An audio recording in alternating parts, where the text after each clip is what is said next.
Do you relate well to being spiritual and not religious? Are you looking to transform your life to have greater purpose and experience more joy and abundance? If you are, you've come to the right place. Welcome. I'm Neil Pinkman, the Spiritual Director for the Center for Spiritual Living, North Jersey. Over the past 2 decades, our open and affirming, diverse community has helped countless people in the same way. Enjoy watching. If you like what you see, check us out at cslnj.org. Let us be in my head of who we are loved, we are one family. Hey, hey, yeah, yeah. Hey, hey, hey, yeah, yeah. Hey, hey, yeah, yeah. Hey, hey, hey, yeah, yeah.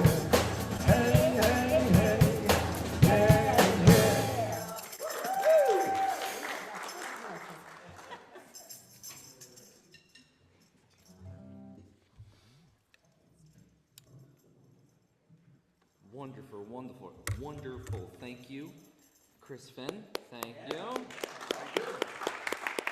And Beth Bachman. And also Celine Fitzpatrick. Wonderful. Thank you for being with us today. Welcome to CSL North Jersey. I'm Andy Palmer, one of our 5 Leadership Council members. I'd like to welcome you to our service today. Both new and old, familiar faces, and bright new ones, those here in person, those online. Welcome to this holy and sacred space, not just because we're in a house of worship, but because we have gathered. We have brought our little light inside ourselves together as a beacon. And reflecting on last week's message, I mention these windows every time I'm up here. We've got rainbows. And I can see it on some of your shoulders, some of your faces. It's on our camera, so it counts for you at home. And we've come together today to bring that rainbow into one bright light. So take a moment to recognize the sacred time and place. And though we are few in number, I was here early to start the service. There were 3 people in the room, and then 5. And then 8 as we prayed this morning. And now, in the dozens, those of us at home. And we are incomparable to the 8 billion people on this planet and 6 orbiting in space.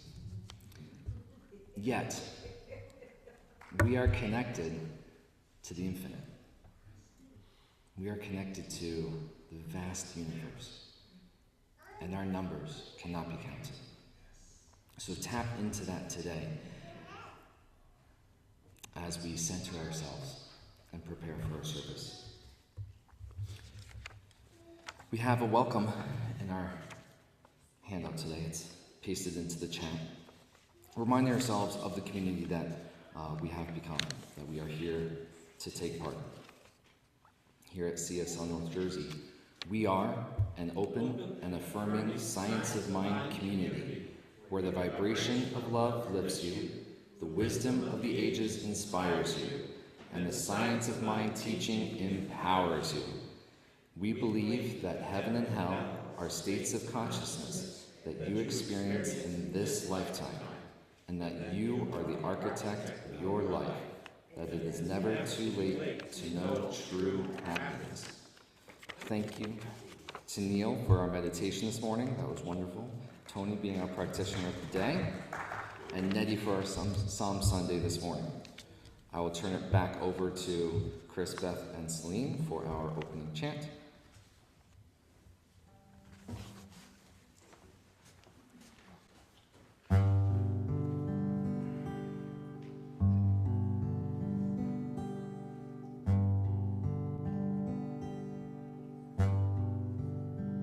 Be still and know that I am God.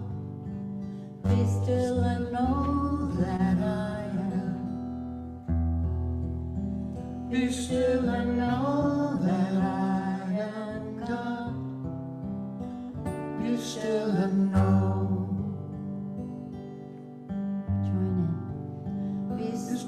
and know that I am God. Be still and know that I am. Be still and know that I am God. Be still and know.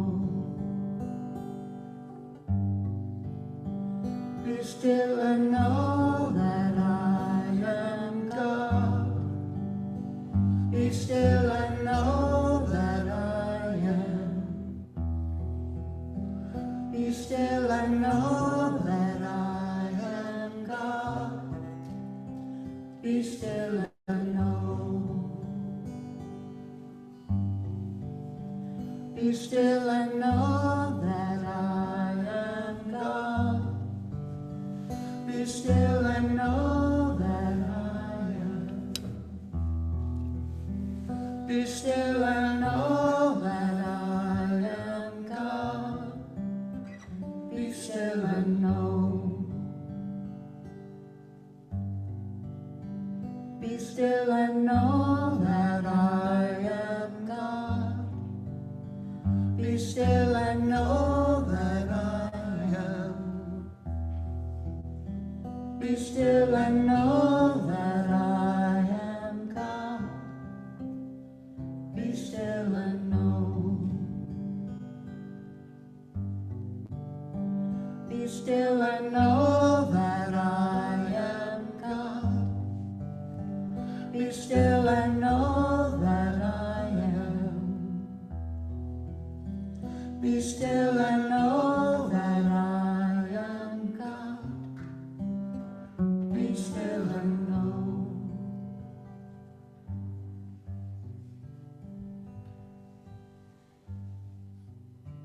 God, whatever you may call the presence, the mystery, the marvel that we get to glimpse and spend our whole lives trying to understand and get clear. But possibly the greatest thing that we could ever get clear on, the greatest thing that we can know, is that the power and presence that creates all of life, that sustains and maintains all of life, that expresses in and through and as all of life, whether we understand it or not. The greatest thing that we can know is that we are a part of it, that this power and presence expresses in and through and as each one of us, uniquely and individually. The way that I begin to understand is truly by being still, by being quiet, by allowing this presence to inform me, by allowing this presence to move through me, by allowing this presence to guide me and to show me the truth of this life. And so imagine with me, if you will, what it might truly be like when we really know that I too am God.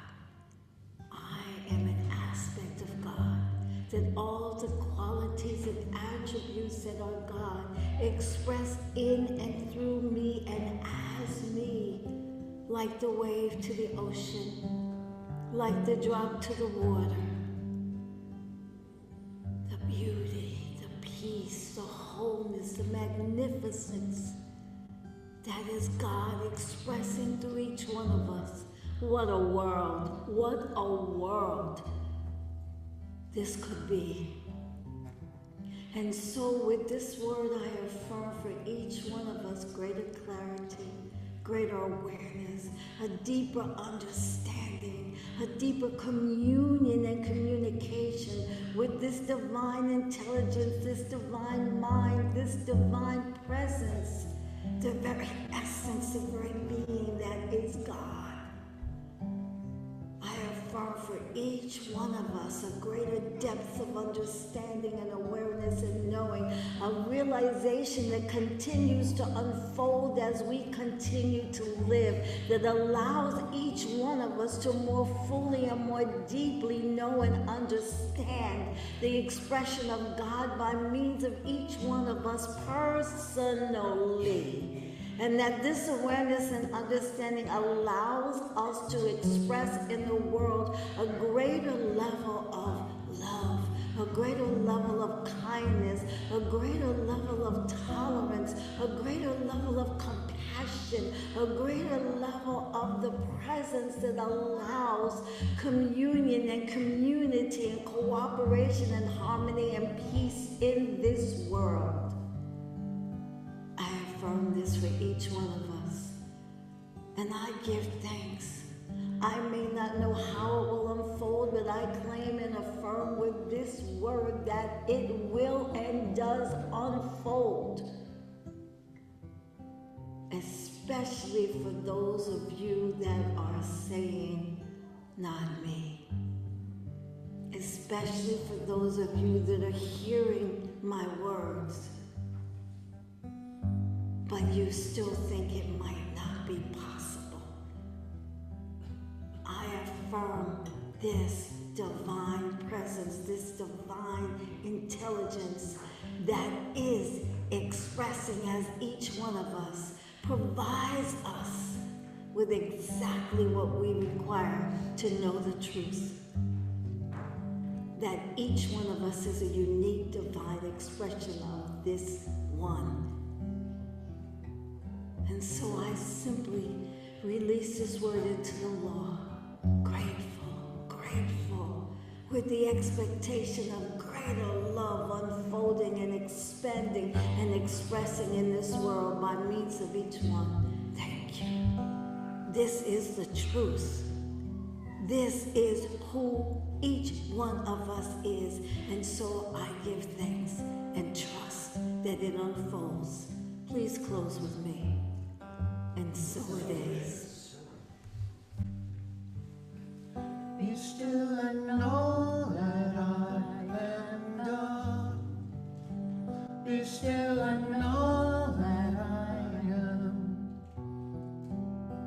Be still and know that I am God. Be still and know. Be still and know that I am God. Be still and know that I am. Be still and know that I am God. Be still and know. Be still and know that I am God. Be still and know that I am. Be still and know that I am God. Be still and know.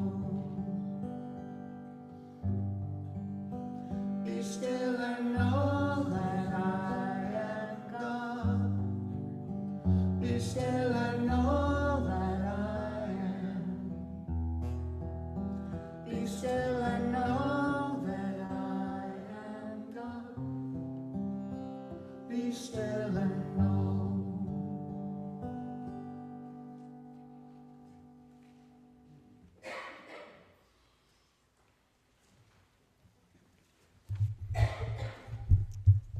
Get you more volume. Yeah, I can speak louder too.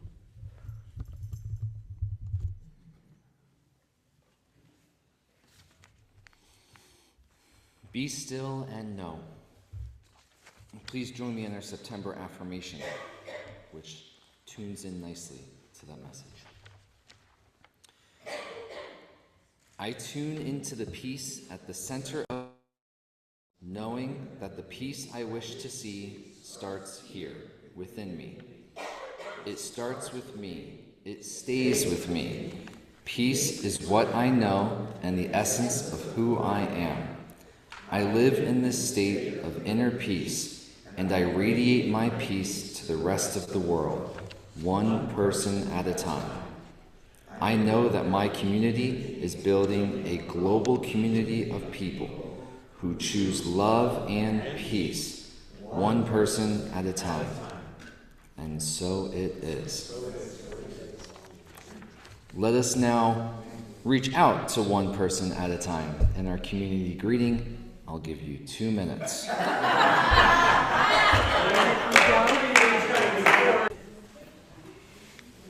He's gonna have to say 30 seconds and then maybe it'll be 5 minutes.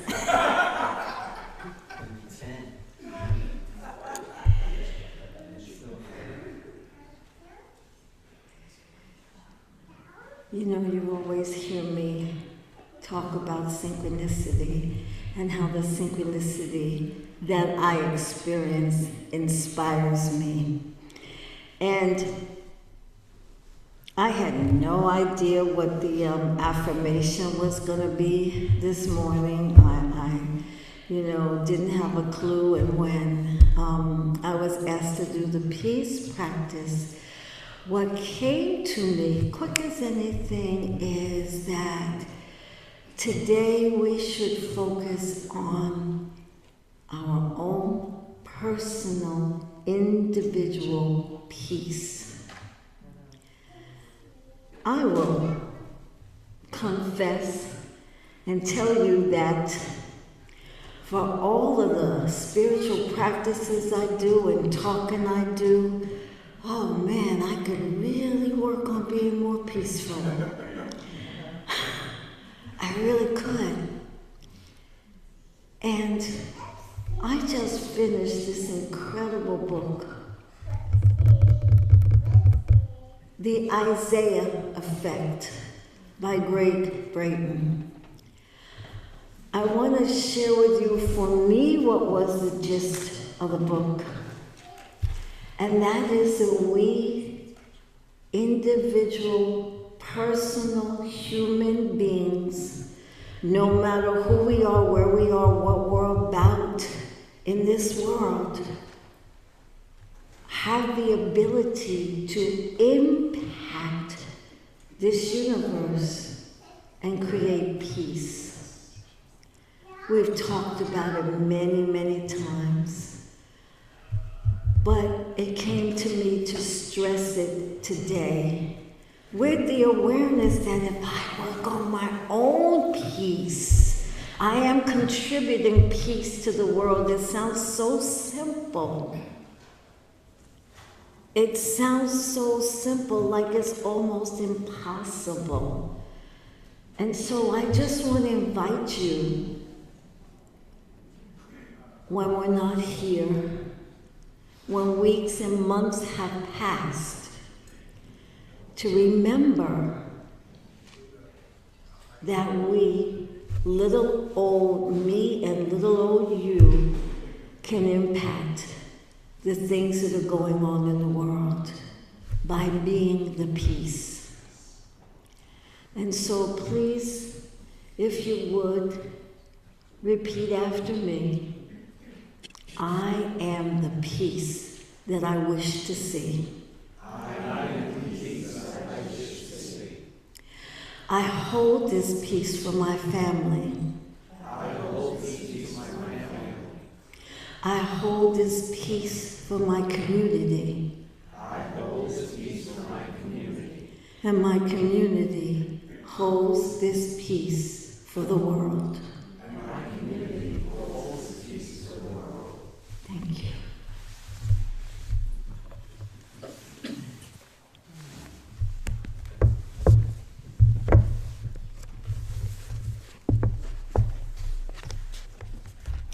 So it's time for our reading. It is from our Science of Mind textbook. We are reading from page 456, As Little Children, which is from Matthew 18:3, chapter 18, verse 3, for those of you who haven't been in the Bible in a while. We must become as little children. How we long for return of that simple trust in life which children have. In their minds, there are no doubts. They have not yet been told that they are sinners, destitute of divine guidance and spiritual life. The life of a child is lived in natural goodness. God is natural goodness. The prison walls of false experience soon build themselves into barriers, shutting out the light, and the child grows into a man, often losing his sense of that inner guide, leading his footsteps aright. We must return the way we came, as little children who know that life is good and to be trusted. We are to approach our problems as though they were not. Approaching them in this manner, they will vanish. Let not the materialist deny us the right, nor the unbelieving cast any reflection of his blindness before our eyes. There is a wisdom and power not of the flesh, which springs perennially from the inner life, all powerful and all wise. And so it is.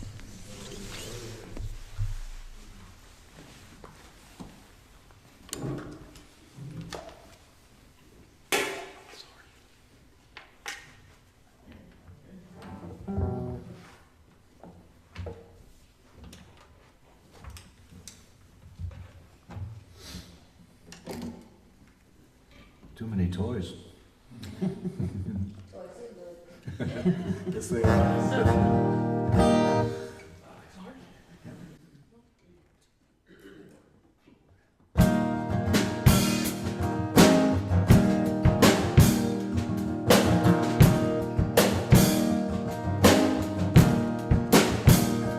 Get ready, my soul.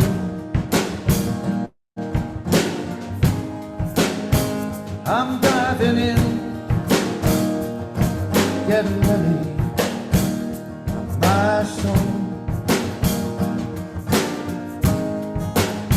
'Cause I'm diving in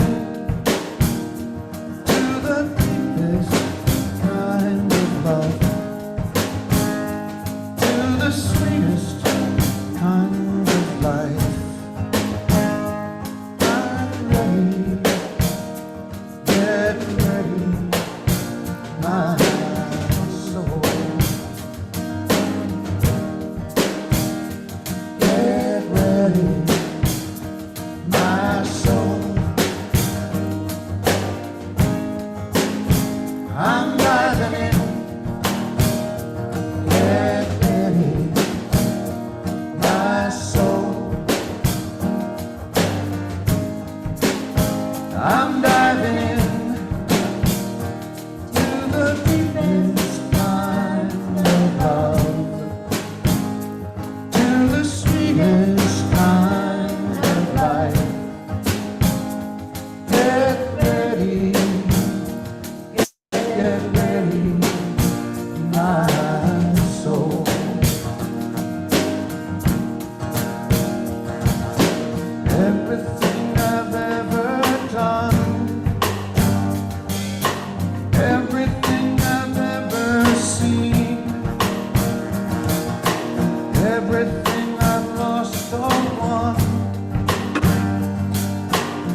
my soul.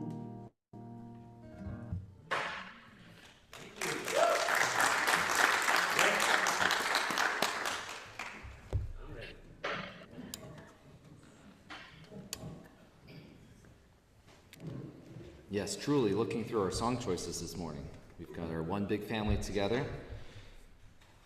We are getting ready our souls to be still and know.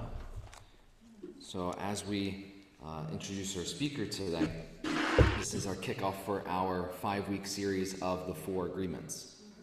It's the 4 agreements, but 5 weeks. So we're going to start off with Joel coming up with this, and I'm really excited to see this. I've read this every year during my winter break. And so if you have not, I greatly encourage you to grab a book and read up. But our speakers the next couple weeks will provide great insight, and I think if we can prepare our minds to receive the message, I'm really excited for Joel's message today. Welcome. Come on up.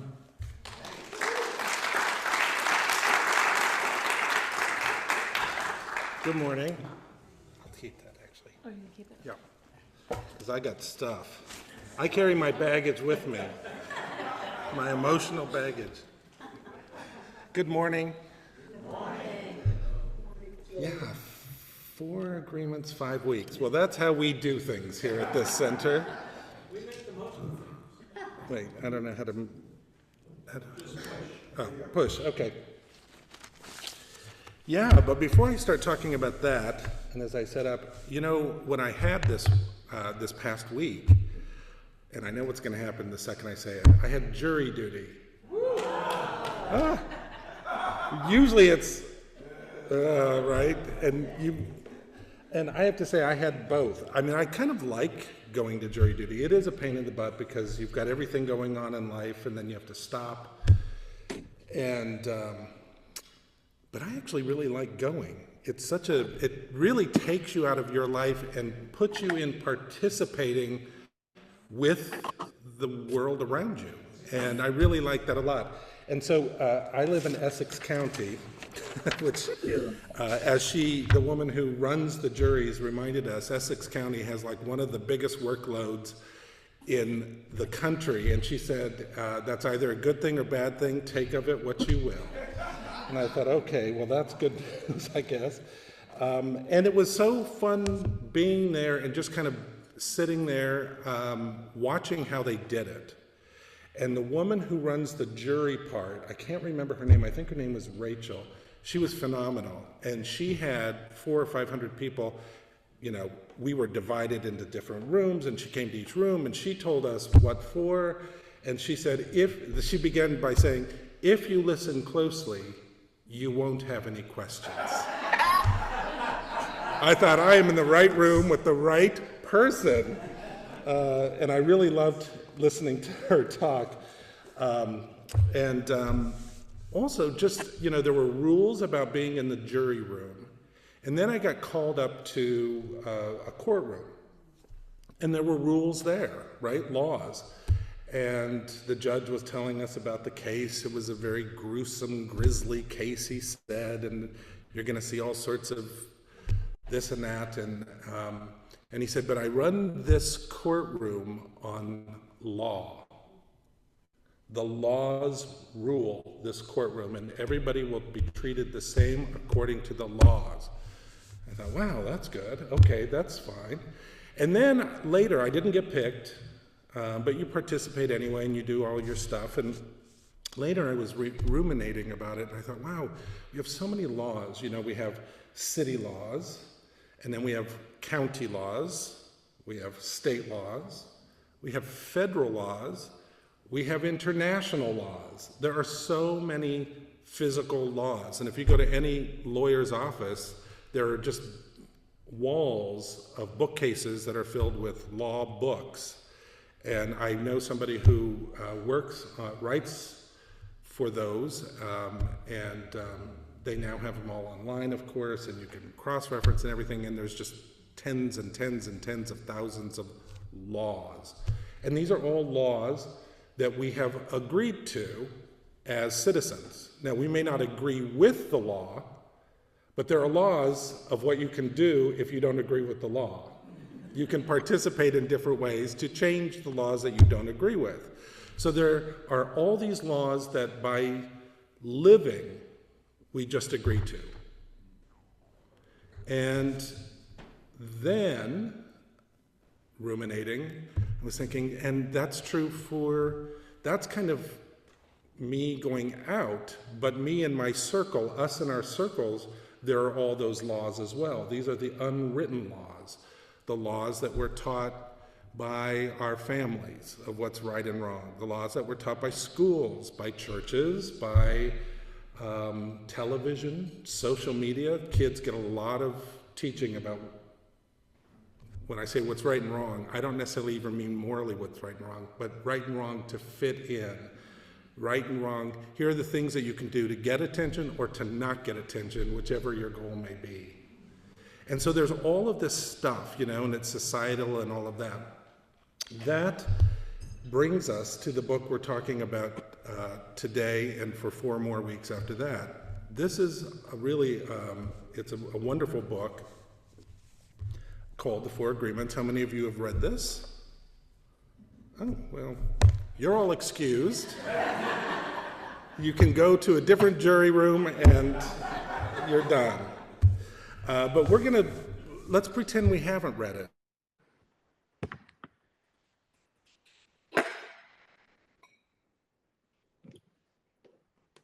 And then I said, of course, I'm happy to do it. And I thought, let me do it as if I hadn't read it before, or let me do it for where I'm at in my life right now. So enter into that space with me as we do these talks. Make it fresh and new for you. And sometimes it's easy to say, oh yeah, I already know that.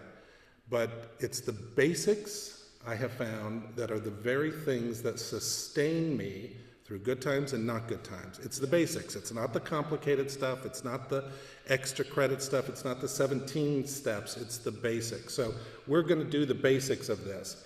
And this talks about laws of life that are basically on mass agreement by all of us. The things that we agree to, whether they're written down or not. Now, Ernest Holmes, let me grab this. Ernest Holmes, in this book, by the way, mine was falling apart too until I got one of these plasticky things, library things. So I'll bring you one of those.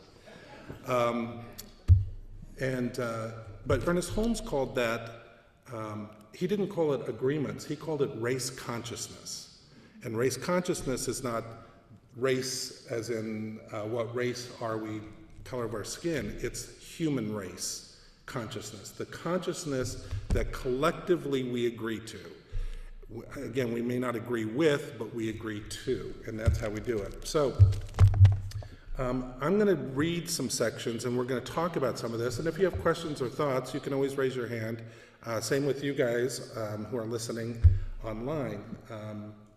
And also I want to say, he begins this book, this was kind of new for me in a way, because whenever I picked up this book, I don't know about you guys, but I would always pick up and I would turn to the first agreement, which is be impeccable with your word. And then, oh, there's 20-something pages before that.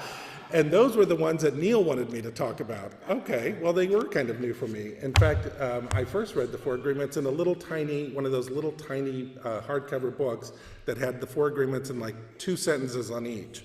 That's my introduction to them. I love the book, though. Anyway. Next week we do number 1. And next week we do number 1, right. But this week we're doing chapter 1. Now, if I had been his editor, by the way, I would have not done it that way. I would have called chapter 1 like the introduction, and then chapter 1 would be the first agreement. But that's just my brain. Anyway, and so to begin with, he talks about this thing called life, and he said, life, the way that we live it, is a dream. Okay, we've heard that before. That's taught in pretty much a form of that in every spiritual tradition there is. And he even references some of the others, like the Hindus called it Maya, the world of illusion. So we're living in kind of a dream. And the reason it's a dream is because we are filled from the moment we are born with teachings, laws, that are given to us instantly from when we are born, which I'm going to get into. Everything outside of ourselves, he calls the outside dream. Now, for those of you who have the book and are following along, on page 2, he just says this. He says, the outside dream. Humans are dreaming all the time. Before we were born, the humans before us created a big outside dream that we call society's dream, or the dream of the planet. The dream of the planet is the collective dream of billions of smaller personal dreams, which together create a dream of a family, a dream of a community, a dream of a city, a dream of a country, a dream of the whole humanity. The dream of the planet includes all of society's rules, its beliefs, its laws, its religions, all of its different cultures, its different ways to be, its governments, its schools, social events, holidays, and on and on.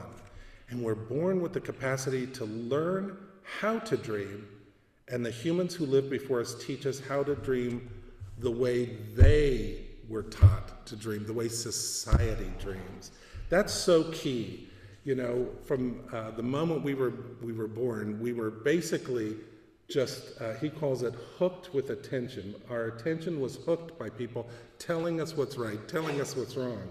He says, by using our attention, we learned a whole reality, a whole dream, the dream that is. We learned how to behave in society, what to believe, what not to believe, what is acceptable, what's not acceptable, what's good, what's bad, what's beautiful, what's ugly, what's right, what's wrong. It was all there already for us when we got here. All that knowledge, all those rules and concepts about how to behave in the world. And he said, the belief system is like a book of law filled with all of those things that rules our mind. Without question, whatever is in that book of law is our truth. We base all of our judgments according to the book of law, even if those judgments go against our own nature. Anybody who has felt different in the world can understand that. So we all kind of share a lot of our, you have a book, you have a book, you have a book, we all have our book, and we share a lot of the same parts of our book, but a lot of it is different for all of us, hence the differences in the world, right? So we have this outside dream that's filled with laws, the book of laws. And as children, we accept them because we learn from them and we don't really question them. Yes, there are some kids that question everything, but really they're questioning it to learn so that they can agree to it in the way that children will agree to things. And this is when I get choked up if I think about it, how trusting our children of, and how many adults abuse that trust, that beautiful trust that children give us. But we learn from the adults around us, we learn from social media, we learn from television, we learn from movies, books, etc., the politicians, everything. We learn from everything. And he talks in here that the way that we learn is through a process called reward and punishment. So he says this on page 6, if you're following. He said, so we learn these things through a process of reward and punishment, and that's what's called domestication, which to me just sounds like the worst word in the world. Domestication. I don't want to be domesticated. It sounds like neutered, like stuff. And that's kind of, I guess, how he means it in a way. He says, I call this process the domestication of humans. And through this domestication, we learn how to live and how to dream. Now remember, he's not using dream the way like Tony Robbins uses dreams. He's talking about the Maya, the illusion of life dream, the dream of this life. In human domestication, the information from the outside dream is conveyed to the inside dream, creating our whole belief system. First, the child is taught the names of things, Mom, dad, milk, bottle. Day by day, at home, at school, at church, from television, we are told how to live, what kind of behavior is acceptable. The outside dream teaches us how to be human. We have a whole concept of what a woman is, what a man is. And we also learn to judge. We judge ourselves, we judge other people, we judge our neighbors. Children are domesticated the same way we domesticate a dog, a cat, or any other animal. Well, not my cat, by the way.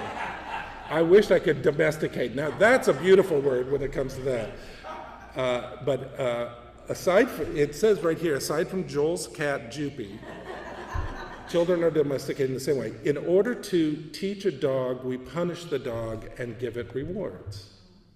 This is a system of punishment and reward. We're told, you're a good boy, or you're a good girl, when we do what the parent wants us to do, or the teacher wants us to do. When we don't, we are a bad boy or a bad girl. When we went against the rules, we were punished. When we went along with the rules, we got a reward. We were punished many times a day. No, don't do that, don't do that. I remember with my son, I just felt like sometimes no was the only word I was teaching him because he was into everything, you know.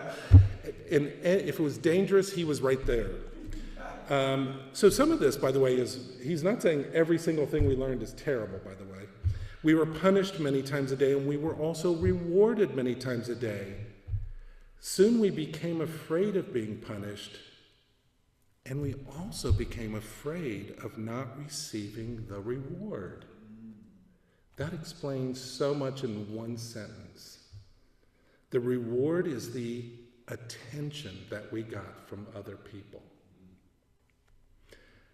The reward feels good, and we keep doing what others want us to do. That's a key here, what others want us to do in order to get the reward. With that fear of being punished and that fear of not getting the reward, we start pretending to be what we are not, just to please others, just to be good enough for someone else. We pretend to be what we are not because we are afraid of being rejected. Those of you who have heard me speak a lot, when I talk about Think and Grow Rich, at the back there's the common fears, the most common fears of humans that Napoleon Hill writes about.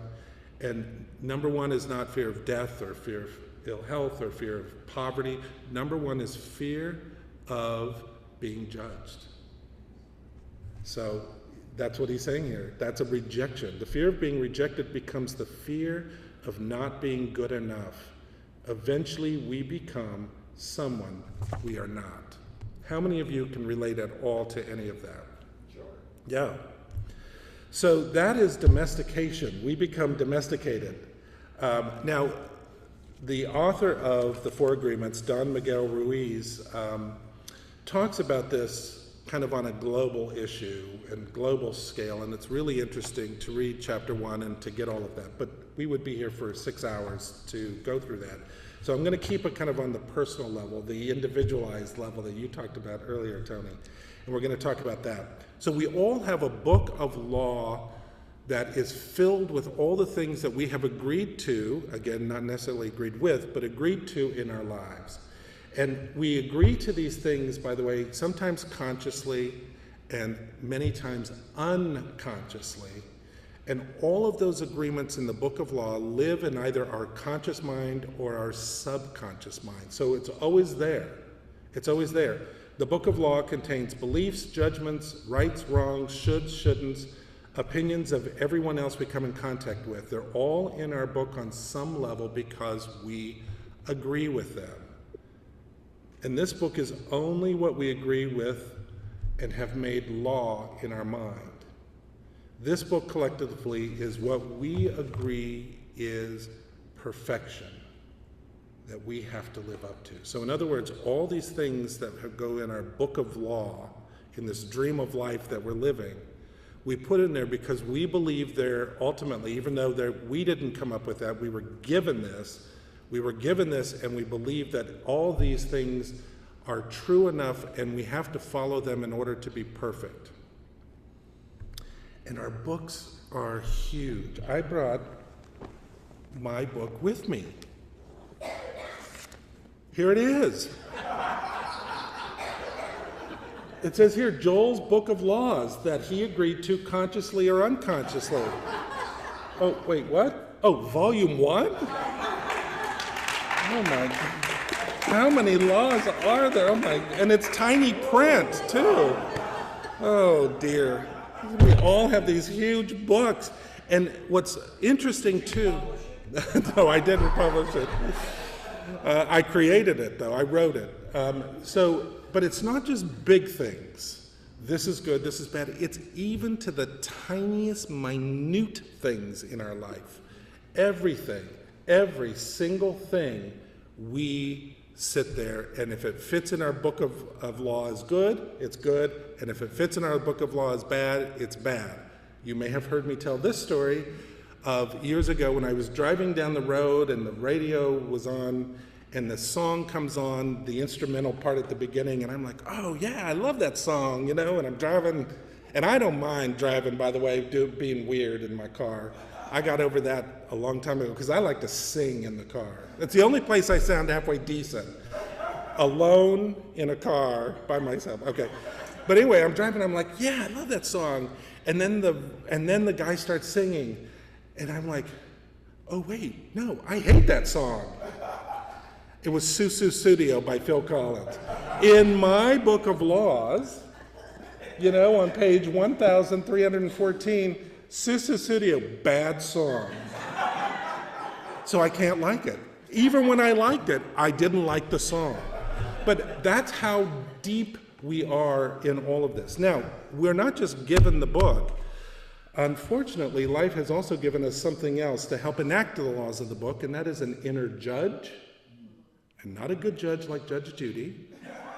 This is a not good judge, and an inner victim, the victim of the laws. And he says this, he says on page 9, he says, there's something in our minds that judges everybody and everything, including the weather, including the dog, including the cat, everything. The inner judge uses what is in our book of law to judge everything we do and don't do, everything we think and don't think, and everything we feel and don't feel. Can you guys relate to any of that? You know your inner judge, yes? Everything lives under the tyranny of this judge. Every time we do something that goes against the book of law, the judge says we are guilty and we need to be punished. Why? Because we were raised with that system. And we should be ashamed. This happens many times a day after day, for all the years of our lives. There's another part of us that receives the judgments, and this part is called the victim. The victim carries the blame, the guilt, and the shame. It's the part of us that says, poor me, I'm not good enough, I'm not intelligent enough, I'm not attractive enough, I'm not worthy of love, poor me. And this is all based, get this, let this sink in. This one line is really worth the price of the book. This is all based on a belief system that we never chose to believe in the first place. These beliefs are so strong that even years later, when we are exposed to new concepts and try to make our own decisions, we find that these beliefs can still control our lives. Can anybody relate to any of that? Oh, Lord, 9, 10, 11. Just as the government has a book of laws that rule the society's dream, our belief system is the book of laws that rules our own personal experience or our dream of being. All these laws exist in our mind, we believe them, and the judge inside us bases everything on these rules. Everything, even Susu Studio. The judge decrees, well, that's kind of beyond debate, really, that song. The judge decrees, I hope that's not the next song that you guys will say. It is? Yeah. I'm leaving. There's a girl that's going on my mind. I could sing the song. That's the other thing, is I know probably every word to that song. Oh, I like Phil Collins. I just don't like Susu Studio. Who likes that song, by the way? I'm just curious. Some people, okay. I'm judging you now. The judge decrees and the victim, yes, right, you're judging me for not, see, it's just a game. The judge decrees and the victim suffers the guilt and punishment. True justice is paying only once for each mistake. You make a mistake, you make up for it, and it should be done. True injustice is paying more than once for each mistake. How many times do we pay for our mistakes in our own minds? You can relate to that. The answer is thousands of times, and I think he underestimated that. It's according to him, we have basically set up a losing system for ourselves in this way. Isn't this an upper? Welcome to the inspirational time. And it gets worse from here, okay? I'm going to take you one more level down, and then we'll go back up, okay? Oh, Lord. Take a breath. Okay, so here's this horrible system with a judge and a victim and laws that we didn't even choose for ourselves, that we live by, and we judge everything and everyone, especially ourselves, and we don't let ourselves off the hook. And by the way, he also says in here, we don't let other people off the hook either. Right? So that thousands of times that we punish ourselves, we also punish other people thousands of times. No, I forgive you, but in my mind, I'm still not forgiving you. I'm holding it, you know? Anyway, so this whole system of domestication does something bad. Worse, during the process of domestication, we form an image of what perfection is in order to try to be good enough.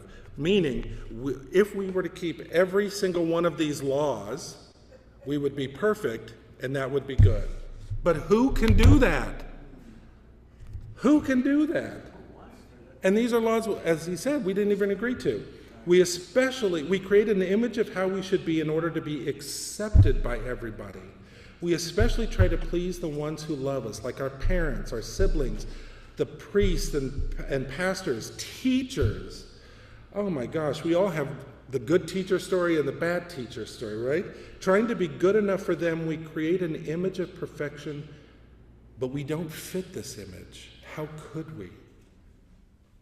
We create this image, but this image is not real. We are never going to be perfect from this point of view. Never. Not being perfect, we reject ourselves. And the level of self-rejection depends upon how effective the adults were in breaking our integrity. I had some pretty good adults in that category, unfortunately. After domestication, it is no longer about being good enough for anybody else. We are not good enough for ourselves because we don't fit in with our own image of perfection. We cannot forgive ourselves for not being what we wish to be, or rather what we believe we should be. We cannot forgive ourselves for not being perfect. We know we are not what we believe we are supposed to be, so we feel faults. Anybody felt faults in your life? Frustrated? Dishonest? We try to hide ourselves. Can anybody relate to that? We pretend to be what we're not. We dishonor ourselves just to please other people. How many have done that? Betrayed yourself so that somebody else is happy, right? I remember, just a million stories. I remember one of my friends who came out to his mom, and his mom said, well, don't tell your grandmother because it will kill her. Just pretend. So she was willing to sacrifice him so that this older person would not be bothered. But he went along with it, so he betrayed himself as well. I mean, that happens all the time in all different ways, big and small. Let's see, blah, blah, blah. We dishonor ourselves. Okay, we dishonor ourselves just to please other people. We even do harm to our physical bodies just to be accepted by others. But nobody abuses us more than we abuse ourselves, right? And it is the judge, the victim, and the belief system that makes us do it. The way we judge ourselves is the worst judge that ever existed. And the limit of your self-abuse is exactly the limit you will tolerate from someone else. If someone abuses you a little more than you abuse yourself, you'll probably walk away from that person. But if that someone abuses you a little less than you abuse yourself, you will probably stay and tolerate it. Wow. Can anybody relate to that? We have the need to be accepted and to be loved by others, but we cannot accept and love ourselves. The more self-love we have, the less we will experience self-abuse. Self-abuse comes from self-rejection, and self-rejection comes from having an image of what it means to be perfect and never measuring up to that ideal. Our image of perfection is the reason we reject ourselves. It is why we don't accept ourselves the way we are and why we don't accept others the way they are. Take a breath. That's the heaviest part. A lot of us already know this, though, and we've been dealing with it, and we come to places like this to deal with it. And the good news is, there is good news. Let me get to the good news, is that he then tells us that our task is to break the law. Not break the laws, but to begin breaking our laws one by one. The laws that keep us in self-abuse. The laws that keep us from feeling like we're not perfect enough. Any law that you have in your mind, any belief you have in your mind that says you are not the perfect image and manifestation of Spirit itself, that's a law you have to look at. That's a law that you deal with.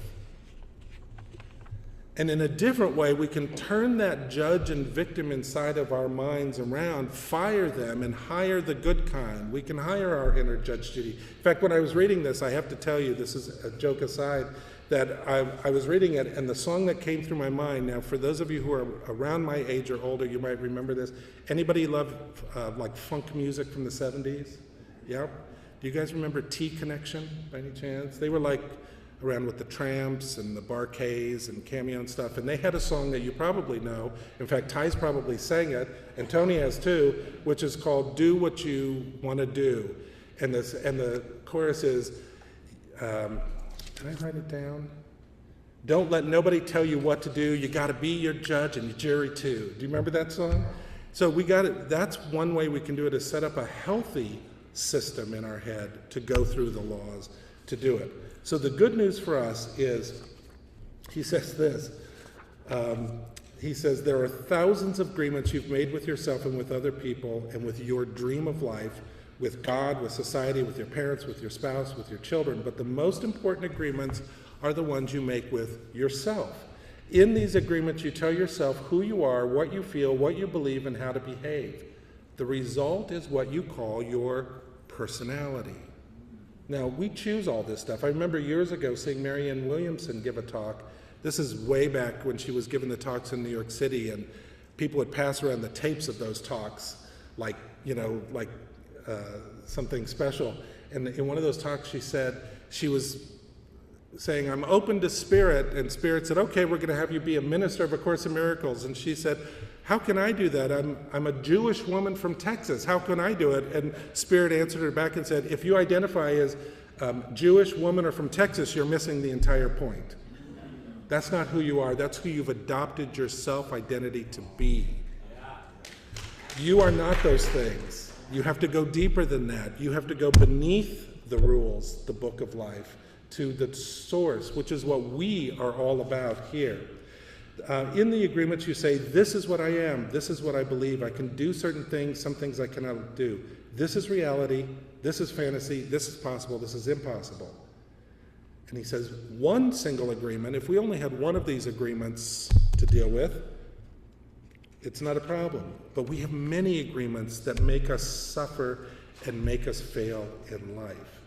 So you have to find the courage to break those agreements that are fear-based and claim your personal power. Asterisk, small print, about the personal power. That makes sense. That sounds so easy to do, right? He says, but our personal power is dissipated by all the agreements that we've created, and the result is that we feel powerless. We have just enough power. He says we're born in a system every day where we wake up every day with a certain amount of personal power, and we spend all of that personal power trying to enact these laws that we don't even like and agree with, that somehow end up making us hate ourselves more, which dissipates our personal power and disempowers us. Our personal power is dissipated by all the agreements we have created. We have just enough power to survive each day because most of it is used to keep the agreements that trap us in the dream of the planet. How can we change the entire dream of our life when we have no power left besides dealing with all these laws that we spend our day perpetuating? Then, if we can see it is our agreements that rule our own life, it just got dark in here, my God. Let the sun shine. Oh no. Got to be a judge and a jury too. I'm going to lift us up here. I'm lifting us up. I'm going to do it. I'm going to do it. As if I'm a member of the T Connection from the Bahamas.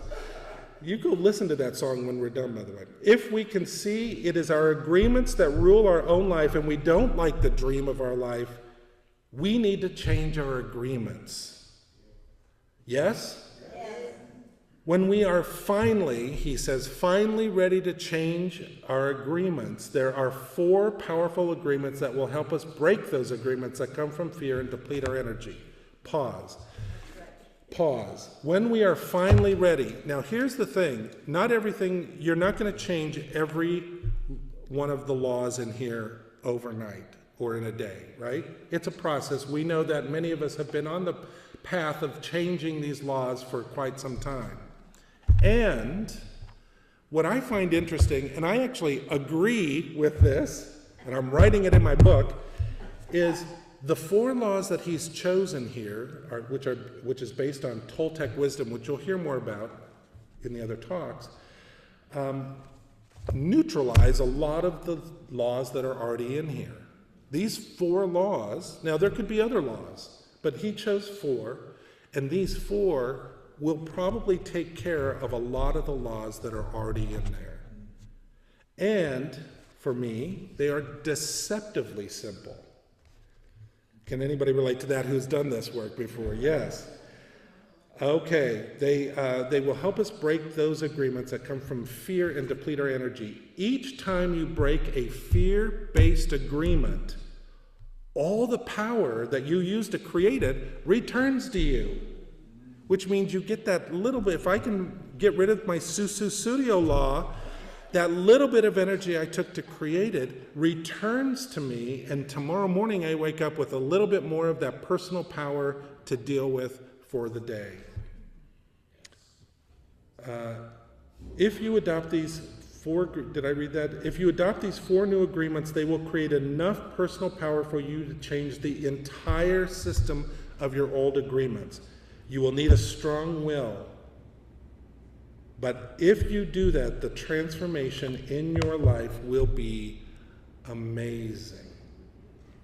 The 4 agreements, in case somebody doesn't know or somebody doesn't remember, are be impeccable with your word. That sounds easy, but we have to remember, in light of what we just read in chapter 1 on domestication, the 4 agreements take on a different flavor. Impeccable with your word? Which word? This word? Or this word? Right? The source. So we have to be impeccable and align ourselves with that. That's going to be next. And that's you, Neil? That's Tony. Don't take anything personally. Don't make assumptions. Well, this whole book is filled with assumptions. Now I got to deal with them one by one. And always do your best. Again, this is the book I wrote thinking that this is what I thought was to be my best. But what is my best now when I'm trying to break those fear-based agreements? So the good thing for us, and I'm coming to a close, the good thing for us is that the Science Mind teaching, which we all are here for, is about learning to think for ourselves.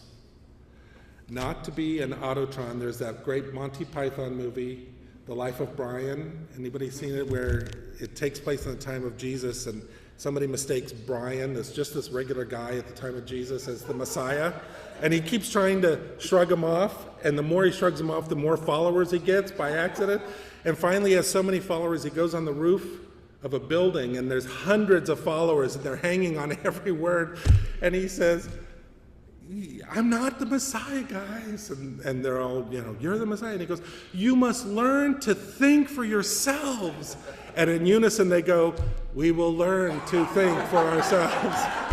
So that's not what we're talking about here. We are talking about literally going through this for ourselves. And the good news, other good news for us, is that this big, thick book of laws comes in a mini size called this thing called you, which is similar to this. So if you don't have this thing called you and you need help dealing with these, remembering who your source is so that you don't live from the fear-based laws, but you live from the love-based, life-expanding laws of life, get yourself a copy of this and go for it. And I'm going to leave you with one tool that you can do this week. Because it's a number of days until we get to step one, law one. So here's something I'm going to give you in the meantime. In this book, The Science of Mind, my very favorite line in the entire book is this line. Ready?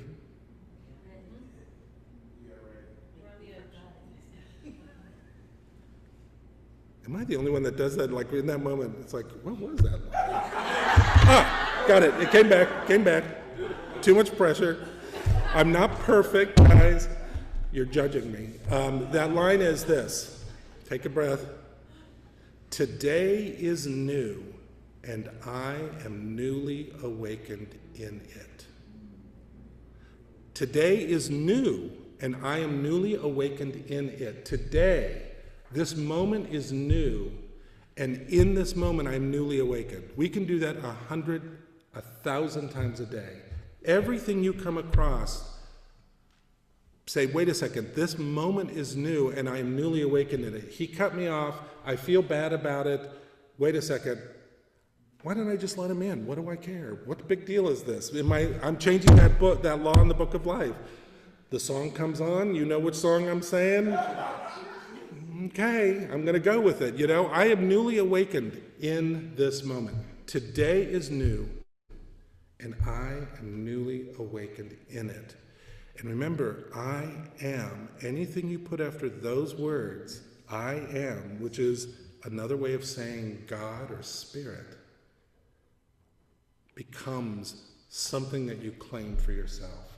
I am newly awakened in it, which means I'm not run by the old, I am now choosing the new. So let's take that into treatment. Let's take that into practice. And let's just go right to that place. We know the place. It's that place where it is the eternal. There's no time, space. The old book of laws that we each have don't even apply here. This is the space of the eternal. This is the space of creation itself.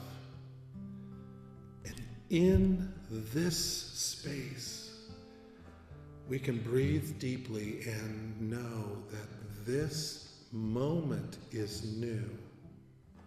And I and you can choose to be newly awakened in it. And as we do that, our world shifts around from one that is heavy and feel like it's done by rote and by automation into something new and alive where we get to actually see creation in front of us and choose for ourselves something greater than before, even if the something before was great. Every situation, every possibility, everything that we can experience is right here in this moment where we are now newly awakened and we choose life. We choose love, we choose joy, we choose health, we choose peace. And we choose it for us, each one of us, and we choose it for the world around us. We breathe this into our book of laws so that our book of laws is not heavy and dark and self-perpetuating self-rejection. Instead, it becomes an open book filled with love and light, glowing, it's so bright. That's the book we carry in our hearts right now. So with this as our truth, I right now speak my word for each one of us that again, this moment is new. This moment we awaken greater than ever before. And we choose this over and over. And it's beautiful. I release this now into love and law, knowing that even as I say these words, it is true for myself and each one of us listening right here, right now. And together we say, and so it is.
As we prepare to give our conscious giving affirmation and recognizing the many ways that we contribute to this community, both coming in person, attending online, giving of our talents and skills, as well as financially.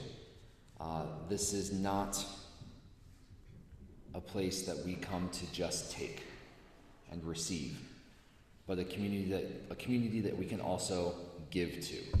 And thank you to everyone who gives that little bit or a lot bit to this community. And part of that is giving financially.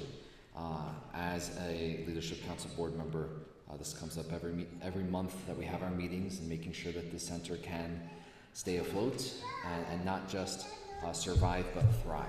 And that does depend on financial support. So thank you to everyone who gives, whether it is this Sunday or monthly or however you can. So whether we're giving today, we can recognize the contribution that we have given to this community. And I invite you to join me in that conscious giving affirmation. That I bless this gift that I give today. I give this gift from my heart, and I give it mindfully.